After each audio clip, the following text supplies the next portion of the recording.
नमस्कार प्यारे बच्चों, आप लोगों का आपकी अपनी हिंदी क्लास में बहुत बहुत स्वागत है। प्यारे बच्चों, आज हम सभी लोग हिंदी व्याकरण के अंतर्गत निर्धारित सीबीएसई बोर्ड के द्वारा 9वीं कक्षा में अलंकार का अध्ययन करेंगे। प्यारे बच्चों, अलंकार का सामान्य अर्थ आभूषण या गहना होता है। अलंकार का तात्पर्य यह है कि जिस प्रकार आभूषण से शरीर की शोभा बढ़ती है, उसी प्रकार अलंकार से काव्य की शोभा बढ़ती है। काव्य का वह रूप जो उसकी सुंदरता को बढ़ाता है, उसे अलंकार कहते हैं। अलंकार शब्द दो शब्दों से मिलकर बना है, अलम धनकार। अलम का अर्थ होता है अलंकृत और कार का अर्थ होता है करने वाला, यानी काव्य को जो अलंकृत करने वाला होता है उसे हम अलंकार कहते हैं। जिस प्रकार जब कोई स्त्री आभूषणों को धारण कर लेती है तो उसकी सुंदरता में चार चांद लग जाते हैं, ठीक उसी प्रकार जब कविता अथवा काव्य में अलंकारों का प्रयोग किया जाता है तो कविता अथवा काव्य की सुंदरता बढ़ जाती है। तो कहने का मतलब यह है प्यारे बच्चों कि अलंकार का शाब्दिक अर्थ होता है आभूषण। अगर हमारा प्रश्न यह बने कि अलंकार का शाब्दिक अर्थ क्या है, तो हमारा उत्तर होगा अलंकार का शाब्दिक अर्थ आभूषण, गहना अथवा जेवर होता है। अलंकार किसे कहते हैं? काव्य की शोभा बढ़ाने वाले उपकरणों को अलंकार कहते हैं। अलंकार किन दो शब्दों से मिलकर बना है? अलंकार अलम धन कार इन दो शब्दों से बना है, जिसका तात्पर्य है कविता अथवा काव्य को अलंकृत करना, सजाना। कविता अथवा काव्य की सुंदरता को बढ़ाना ही अलंकार का प्रमुख तात्पर्य है। अर्थात जिस प्रकार आभूषण से शरीर की शोभा बढ़ती है, उसी प्रकार अलंकार से काव्य की शोभा बढ़ती है। तो काव्य का वह रूप जो उसकी सुंदरता को बढ़ाता है उसे हम अलंकार कहते हैं। इसके बाद अलंकार शब्द को दो शब्दों से मिलकर बना है, अलम धरकार। जहाँ अलम का अर्थ होता है आभूषण। जिस तरह एक मनुष्य अपनी सुंदरता को बढ़ाने के लिए आभूषणों को प्रयोग में लाते हैं, ठीक उसी प्रकार भाषा को सुंदर बनाने के लिए अलंकारों का प्रयोग किया जाता है। अर्थात जो काव्य की शोभा को बढ़ाते हैं उसे अलंकार कहते हैं। तो इस तरह से अलंकार का शाब्दिक अर्थ आभूषण या गहना होता है और काव्य की शोभा बढ़ाने वाले शब्दों को हम अलंकार कहते हैं। अलंकार मुख्यतः दो प्रकार के होते हैं, शब्दालंकार और अर्थालंकार। लेकिन कहीं कहीं पर विभिन्न प्रकार की किताबों में हमें अलंकार का एक रूप और मिलता है और वह रूप है अलंकार का उभय अलंकार। तो इस तरह से यदि आपसे यह पूछा जाए प्रश्न में कि अलंकार की कुल संख्या कितनी है, तो आपका उत्तर होगा कि अलंकार की कुल संख्या 3 है, शब्दालंकार, अर्थालंकार और उभय अलंकार। अगर आपसे यह पूछा जाए कि प्रमुख रूप से अलंकार के कितने भेद होते हैं, तो आपका उत्तर होगा कि प्रमुख रूप से अलंकार के 2 भेद होते हैं, शब्दालंकार और अर्थालंकार।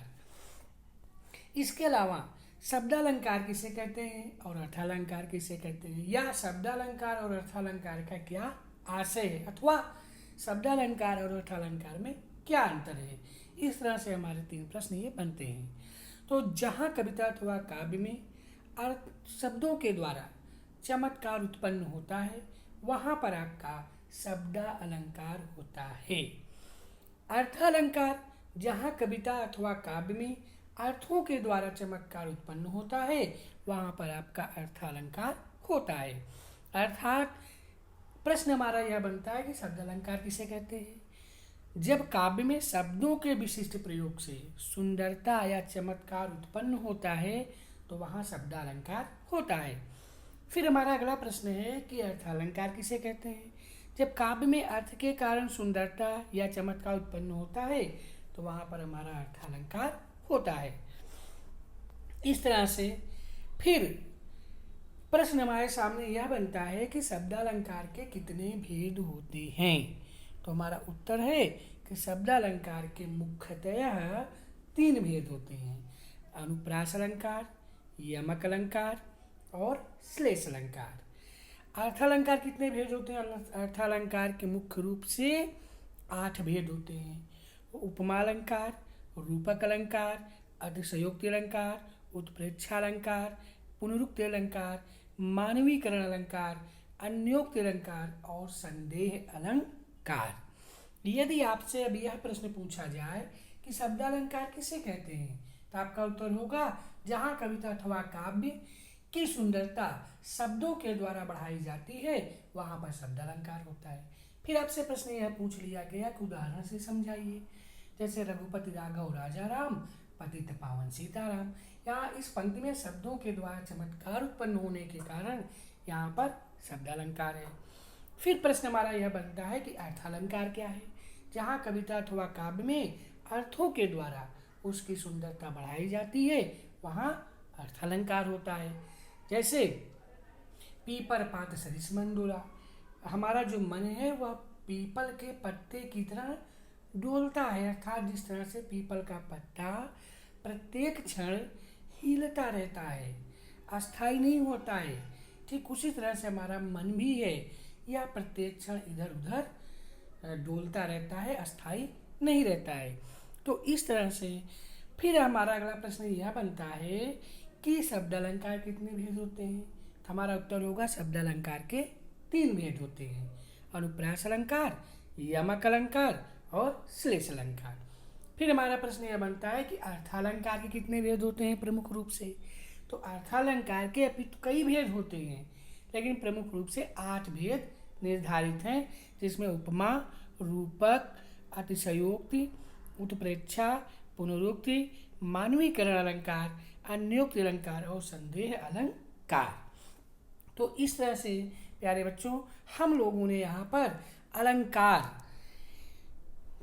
के प्रथम भाग का अध्ययन किया और मुझे पूर्ण विश्वास है कि अलंकार का प्रथम भाग आपको अच्छी तरह से समझ में आ गया होगा। आज के लिए बस इतना ही। जय भारत, जय हिंदी, धन्यवाद।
नमस्कार प्यारे बच्चों, आप लोगों का आपकी अपनी हिंदी क्लास में बहुत बहुत स्वागत और अभिनंदन है। प्यारे बच्चों, हिंदी व्याकरण के अंतर्गत अलंकार पार्ट 2 यानी अलंकार भाग 2 का अध्ययन हम लोग आज करेंगे।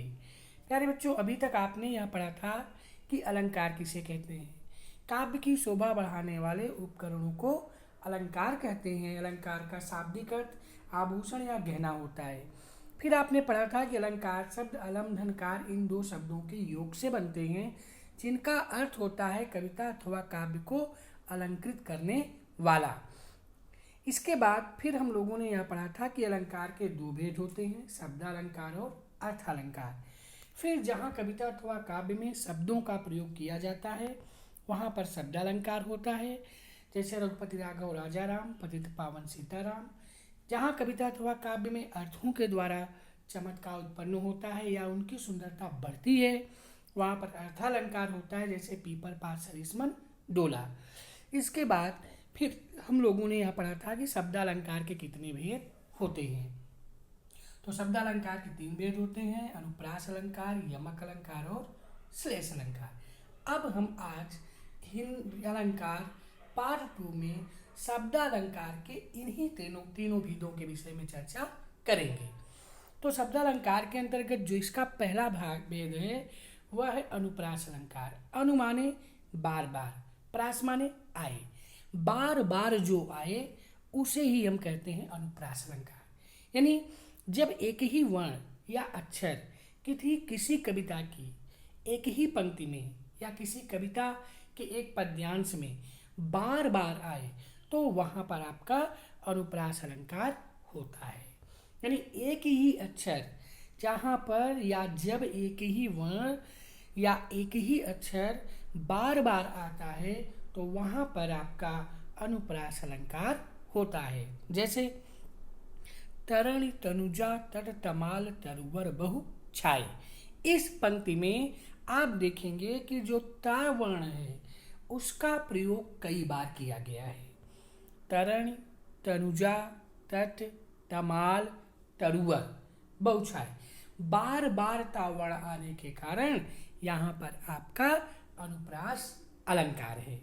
इसी तरह से अनुप्रास अलंकार के अन्य उदाहरण देखते हैं। जैसे छोरती है गोरती की चोरती अहीर की, छोरती है गोरती या चोरती अहीर की, यहाँ पर टावर्ण बार बार आया है। टावर्ण बार बार आने के कारण यहाँ पर आपका अनुप्रास अलंकार है। एक अन्य उदाहरण से उदाहरण समझते हैं। बंदो गुरुपद पदम परागा असुरुचि सुभाष सरस अनुरागा। यहाँ आप देखेंगे पहली पंक्ति में बंदो गुरुपद परम पदम परागा, पहली पंक्ति में यहाँ पावर्ण कई बार आया है, एक से अधिक बार आया है।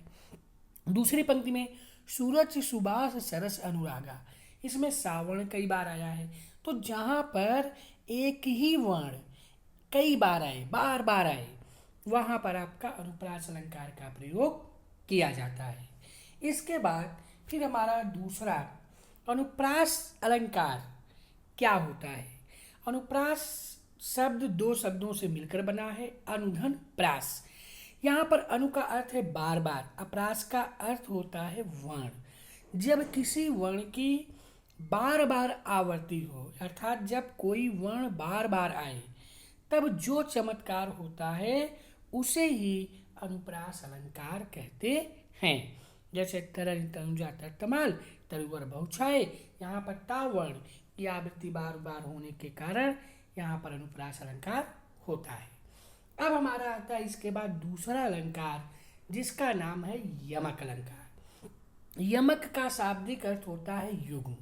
युग्म माने होता है 2, यानी एक ही शब्द जब एक ही शब्द एक से अधिक बार प्रयोग किया जाए और हर बार उसके अलग अलग अर्थ आए, वहाँ पर यमक अलंकार होता है। जब एक ही शब्द एक से अधिक बार आए और हर बार उसका अर्थ अलग अलग हो, वहाँ पर यमक अलंकार होता है। यमक का शाब्दिक अर्थ होता है युग्म या जोड़ा अथवा 2। जैसे कनक कनक ते सौगुनी मादकता अधिकाय, या खाए बौराए जग वा पाए बौराए। तो यहाँ पर कनक कनक शब्द एक ही शब्द एक से अधिक बार प्रयोग हुआ है। ठीक, तो जहाँ पर पहला कनक शब्द है उसका अर्थ है धतूरा, और जो दूसरा कनक शब्द है उसका अर्थ है सोना। कवि के अनुसार सोने में धतूरे से 100 गुना अधिक मादकता होती है। जहाँ धतूरा खाकर व्यक्ति उन्मत्त हो जाता है, वहीं अधिक मात्रा में सोना प्राप्त हो जाने पर उसकी उन्मत्तता जीवन पर्यंत समाप्त नहीं होती है। कवि ने शब्दों की आवृत्ति करके भिन्न अर्थ में चमत्कार को यहाँ पर बताया है। यानी कनक कनक ते 100 गुनी, यानी धतूरे की अपेक्षा सोने में 100 गुना अधिक मादकता होती है। या खाए बौराए, जो धतूरे को खा लेता है वह तो पागल हो ही जाता है, और जो सोने को पा जाता है वह जीवन भर उन्मत्त हो जाता है अर्थात पागल हो जाता है। तो यहाँ पर एक कनक शब्द का अर्थ है धतूरा और दूसरे कनक शब्द का अर्थ है सोना। इसी तरह से अन्य उदाहरण हम देख लेते हैं। काली घटा का घमंड घटा नभ मंडल तारक वृंद खिले। यानी काली घटा का घमंड घटा नभ मंडल तारक वृंद खिले। यहाँ पर जो घटा शब्द है उसके दो अर्थ हैं। पहली घटा शब्द का अर्थ है काले बादल और दूसरी घटा का शब्द है कम हो जाना। तो कवि के अनुसार वर्षा बीत गई है, शरद ऋतु आ गई है और काली घटा का घमंड भी घट गया है। तो इस तरह से घटा घटा शब्द के दो अर्थ होते हैं, एक घमंड के रूप में और एक घटने के रूप में। इसके बाद जो हमारा अगला अलंकार है वह है श्लेष अलंकार। श्लेष अलंकार का शाब्दिक अर्थ होता है चिपका हुआ, मतलब चिपकना, जिसमें जहाँ एक ही शब्द में कई अर्थ चिपके हुए होते हैं वहाँ पर हमारा श्लेष अलंकार होता है। कहने का मतलब ये है कि जब कोई शब्द एक ही बार प्रयोग हो लेकिन उसके एक से ज़्यादा अर्थ हों तो वहाँ पर श्लेष अलंकार होता है। जैसे चरण धरत चिंता करत चितवहु चारहु ओर सुबिरन को खोजत फिरे कवि व्यभिचारी चोर। तो यहाँ सुबिरन शब्द का प्रयोग एक ही बार हुआ है लेकिन उसके अर्थ एक से अधिक हैं। यहाँ सुबिरन शब्द के 3 अर्थ हैं। कवि के लिए सुबिरन का अर्थ है सुंदर इच्छर, व्यभिचारी के लिए सुबिरन का अर्थ है सुंदर स्त्री और चोर के लिए सुबिरन का अर्थ है सोना। अतः यहाँ पर आपका श्लेष अलंकार है। अर्थात जहाँ पर कोई एक शब्द एक ही बार आए पर उसके अर्थ अलग अलग निकलें वहाँ पर आपका श्लेष अलंकार होता है। जैसे रहीमन पानी राखिए बिन पानी सब सून पानी गए न उबरे मोती मानुष चून। तो यहाँ जो पानी शब्द है उस पानी शब्द के कई अर्थ हैं। जैसे पहला अर्थ है आपका जल, दूसरा अर्थ है इज्जत, ठीक, तीसरा अर्थ है सम्मान। तो रहीमन पानी राखिए, रहीम जी कहते हैं कि हे सज्जनों आप अपनी इज्जत को बनाकर रखिए। बिन पानी सब सून, क्योंकि पानी के बिना, जल के बिना सब कुछ सून है, सुनसान है। पानी गए न उबरे, अगर एक बार इज्जत चली जाएगी तो मोती मानुष चून। तो इस तरह से कहने का तात्पर्य है कि जहाँ पर एक ही शब्द के एक से अधिक अर्थ निकले वहाँ पर आपका श्लेष अलंकार होता है। चरण धरत चिंता करत चितवहु चारहु ओर सुबिरन को खोजत फिरे कवि व्यभिचारी चोर। यहाँ पर सुबिरन शब्द के 3 अर्थ हैं। कवि के रूप में सुंदर अक्षर, व्यभिचारी के अर्थ में सुंदर स्त्री, चोर के अर्थ में सुबिरन का अर्थ है सोना। तो जब कोई शब्द एक ही बार प्रयोग हो लेकिन उसके एक से ज़्यादा अर्थ हो तो वहाँ पर आपका श्लेष अलंकार होता है। इसके अलावा श्लेष अलंकार के कुछ और उदाहरण हैं। जैसे मेरी भव बाधारो राधा नागर सोई जातन की झाई परे श्याम हरित दुति होय। कवि ने अपनी आराध्या राधा देवी की वंदना करते हुए कहते हैं कि हे चतुर्राधिके तुम मेरी समस्त सांसारिक बाधाओं को दूर कर दो, क्योंकि तुम्हारे शरीर की छाया पड़ने से ही श्याम मतलब कृष्ण जी, हरित मतलब हरे भरे यानी प्रसन्न हो जाते हैं। इन पंक्तियों में श्याम हरित दुति के एक से अधिक अर्थ हैं। श्याम मतलब श्याम, पाप और कालिमा। श्याम शब्द के 3 अर्थ हैं। एक श्याम कृष्ण से, दूसरा पाप, तीसरा कालिमा। इसी तरह से हरित दुति के भी 3 अर्थ हैं, प्रसन्न होना, हरना और नष्ट होना। तो इस तरह से श्लेष का शाब्दिक अर्थ है चिपकना। जहाँ एक ही शब्द के 2 या 2 से अधिक अर्थ होते हैं वहाँ पर आपका श्लेष अलंकार होता है। तो कहने का मतलब यह है कि इस तरह से हम लोगों ने यहाँ पर अनुप्रास अलंकार के अंतर्गत, शब्दालंकार के अंतर्गत आने वाले इसके 3 भेद, अनुप्रास, यमक और श्लेष अलंकार के विषय में अध्ययन किया। तो हमारा जो पहला प्रश्न बनता है वह यह है कि अनुप्रास अलंकार किसे कहते हैं। अनु माने होता है बार बार, आए, प्रास माने होता है वर्ण, यानी जहाँ एक ही वर्ण, एक ही व्यंजन वर्ण, एक ही अक्षर जहाँ पर जिस कविता अथवा काव्य की पंक्ति में बार बार आता है वहाँ पर अनुप्रास अलंकार होता है। अनु माने बार बार आए, प्रास माने वर्ण। जहाँ पर एक ही वर्ण बार बार आता है वहाँ अनुप्रास अलंकार होता है। जैसे तरन तरुजा तर तमाल तरुवर बहु छाए, या चंदू के चाचा ने चंदू के चाची को चांदनी चौक पर चांदी के चम्मच से चटनी चटाई। तो इस तरह से आपका जो है यह बनता है अनुप्रास अलंकार।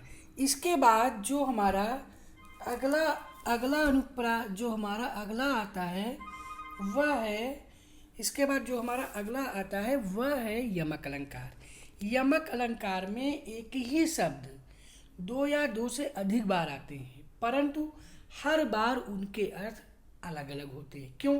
क्योंकि यमक अलंकार का शाब्दिक अर्थ ही होता है युग्म। युग्म मतलब जोड़ा। यहाँ पर एक ही शब्द एक से अधिक बार आए किंतु उनके अर्थ अलग अलग हों, वहाँ पर यमक अलंकार होता है। जैसे कनक कनक ते सौगुनी मादकता अधिकाय, तो एक कनक का अर्थ यहाँ पर धतूरा है और दूसरे कनक का अर्थ यहाँ पर सोना है। तो एक ही शब्द एक से अधिक बार आया है किंतु उनके अर्थ अलग अलग हैं और अलग अलग होने के कारण यहाँ पर आपका यमक अलंकार होता है। इसी तरह से काली घटा का घमंड घटा, तो यहाँ पर घटा शब्द एक से अधिक बार आया, दो बार। एक घटा का अर्थ है काले बादल और दूसरे घटा का अर्थ है कम होना। तो एक ही शब्द है लेकिन अर्थ उसके अलग अलग होने के कारण यहाँ पर आपका यमक अलंकार है। इसके बाद जो शब्द अलंकार के अंतर्गत आने वाला अलंकार है तीसरा अलंकार, जिसका नाम है श्लेष अलंकार। कि श्लेष अलंकार किसे कहते हैं स्पष्ट कीजिए। तो श्लेष का शाब्दिक अर्थ होता है चिपकना, यानी जहाँ एक ही शब्द में कई अर्थ चिपके हुए होते हैं उसे हम कहते हैं श्लेष अलंकार। कहने का तात्पर्य है जहाँ पर एक ही शब्द के कई अर्थ निकलते हैं उसे हम कहते हैं अलंकार या श्लेष अलंकार। जब एक ही शब्द से दो या दो से अधिक अर्थ ध्वनित हो रहे हों तो वहाँ श्लेष अलंकार होता है। जैसे चरण धरत चिंता करत चितवहु चारहु ओर, सुबरन को खोजत फिरे कवि व्यभिचारी चोर। तो सुबरन शब्द का यहाँ पर तीन अर्थ है। कवि के रूप में सुंदर अक्षर, व्यभिचारी के अर्थ में सुंदर स्त्री और चोर के अर्थ में सोना। इस तरह से एक ही शब्द के कई अर्थ होने के कारण यहाँ पर आपका क्या है श्लेष अलंकार है। तो प्यारे बच्चों इस तरह से हम लोगों ने अलंकार के पार्ट 2 यानी अलंकार भाग 2 में हम लोगों ने शब्द अलंकार के अंतर्गत आने वाले उसके तीनों भेद अनुप्रास, यमक और श्लेष अलंकार का अध्ययन किया। प्यारे बच्चों आज के लिए बस इतना ही। जय भारत, जय हिंदी, नमस्कार, धन्यवाद।